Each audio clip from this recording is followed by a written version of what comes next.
পশ্চিম বাংলায় দিনের বেলায় বামপন্থী, রাতের বেলায় আরএসএস হয়ে কিছু নেতা ঘুরছে।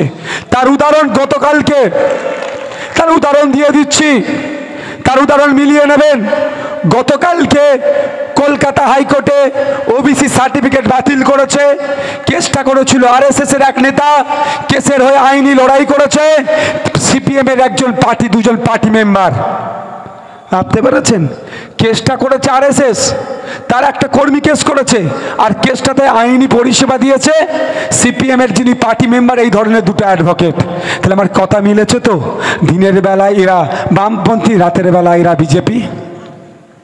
অনেকের গায়ে লাগছে, তার হাতে নাতে প্রমাণ পাচ্ছেন।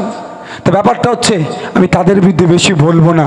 কে হোয়াটসঅ্যাপে টেক্সট করে নাকি জোট করতে চেয়েছে, সে এসে মিষ্টি মিষ্টি করে ভালো ভালো কথা বলে সেন্টিমেন্ট নেওয়ার জন্য সালামের নাকি উত্তর নওশাদ দেয়নি বলে ভাঙড়ের ধর্মপ্রাণ মুসলমানের মন জিততে চাইছে। অত সহজ নয়। ভাঙড়ের ধর্মপ্রাণ মুসলমানরা জানে ভালো করে যে নওশাদ সিদ্দিকীর আচরণ কি। যদি জোট করার ইচ্ছা ছিল, হোয়াটসঅ্যাপে টেক্সট করে জোট হয়? জোট হয়? তো আমাকে চমকাচ্ছিল, কি বলছিল আপনাদেরকে ভুল বোঝানোর জন্য। এই মাইকের আওয়াজটা কম, একটু বাড়াও, আমার গলার অবস্থা ভালো নয়, গলার অবস্থা খুব খারাপ গো ভাই। আপনারা বলুন। আমি বলেছিলাম, তারপরের দিনই আমি ধবধবিতে গিয়েছিলাম, গিয়ে চ্যালেঞ্জ করেছি হোয়াটসঅ্যাপে কি আছে সাব ব্যাংক, সেটা জনমানুষে নিয়ে আসা হোক। হোয়াটসঅ্যাপে টেক্সট করে নাকি উনি জোট করতে চাইবেন।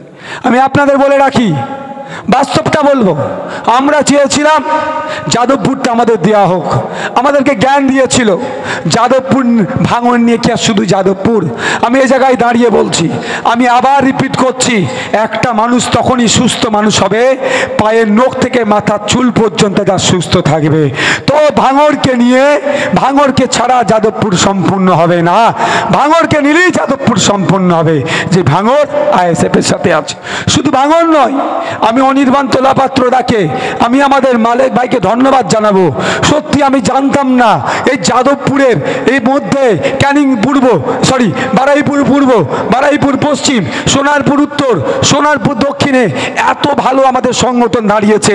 হরিমূলে মাত্র 2 ঘন্টার নোটিশে একটা প্রোগ্রাম আমি করেছিলাম, সেখানে প্রায় 1010 লোক হয়েছিল, প্রায় 3000 আমার মা বোনেরা ছিল সেখানে 2 ঘন্টার নোটিশে। চিত্রশালী শেখপাড়াতে, সেখানে গুন্ডা মস্তানদের রমরমা, সেখানে করতে দেবে না। প্রোগ্রাম শুরু 8 ঘন্টায় এসে বলেছিল যে প্রোগ্রাম করবে তার মাথা কেটে নিয়ে হবে।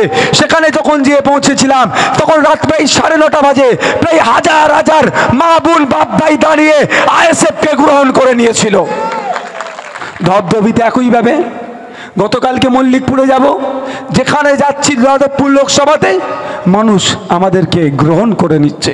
মানুষ বুঝতে পারছে বিকল্প রাজনীতি, যে রাজনীতিতে মারামারি, হানাহানি, খুনোখুনি, মিথ্যা কেসের কোনো জায়গা থাকবে না। যে মাথা তুলে বাঁচবে যে রাজনীতিতে, মানুষের অধিকার নিয়ে বাঁচবে যে রাজনীতি, সেই জন্য ছায়া তলে আসছে।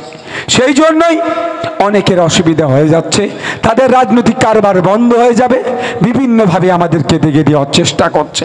আজকে শুনলাম আমাদের সঙ্গে যুক্ত হওয়ার জন্য আসবেন, তাদেরকে আমরা ধাপে ধাপে যুক্ত করে নেব।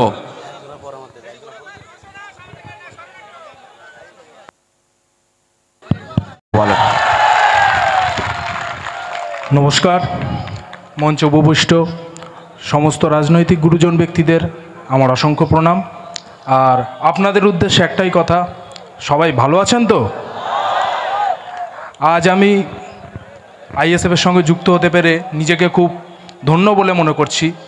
তার একটাই কারণ, আমি আসার সময় ভাবতেও পারিনি যে এতটা এসে ভিড় দেখব।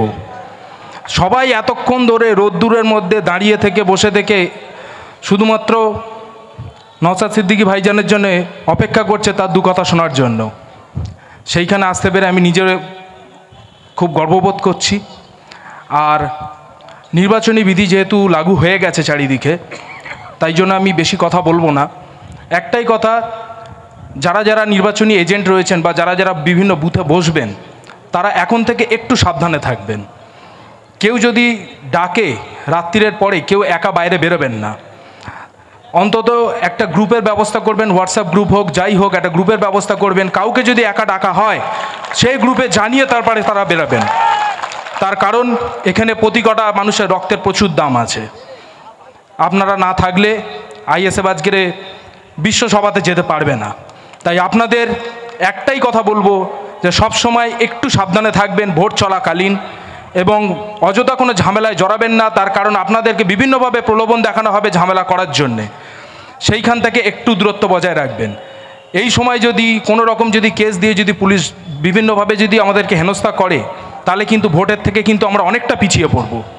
সামনে কিন্তু যুদ্ধের সময়। এখানে ভাইজান রয়েছে, আমার বেশি কিছু বলার নেই, এইটুকুনি আমার বলার ছিল। আপনারা সবাই একসাথে হয়ে লড়ুন। অবশ্যই আমরা বিশ্বসভাতে একদিন 1 নম্বর আসনে যাব, এইটুকুনি বলে রাখলাম। এই বলেই আমি আমার ছোট বক্তব্য শেষ করছি। ধন্যবাদ।